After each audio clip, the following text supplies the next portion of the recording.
When we think of architecture, we think of beauty, we think of all of these monuments that human beings have been designing for centuries.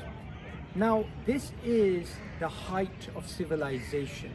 The height of civilization from a structural view at least is how beautiful you can make your palaces and your parliaments and these type of monuments.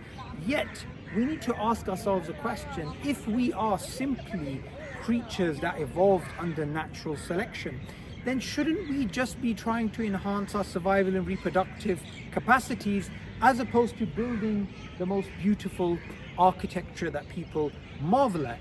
What is the structure? What is the purpose of beauty? What is the purpose of having such extravagance in your buildings? Now, I'm here in Lahore, in such a historic city, and I've just come across this very old building. I think it's from around the 17th century. It's actually got the tomb of Jahangir, the emperor, the ruler of the Mughal Empire, and that empire at one point was far superior than the British Empire. It was far superior than many of the empires that existed in human history. And this empire was an empire of faith. It was an empire which had a long history of accepting so many different people from so many different backgrounds and living in convivencia.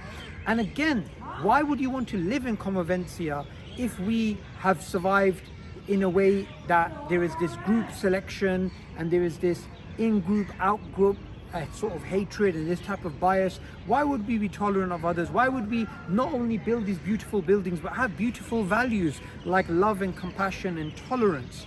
So many of the things that we see today in terms of history is testament not just to how great the ancients were in terms of how they built stuff, but also in terms of their values and how primitive the philosophy, the dogma of natural selection is, and how poor it is in terms of explaining human behavior.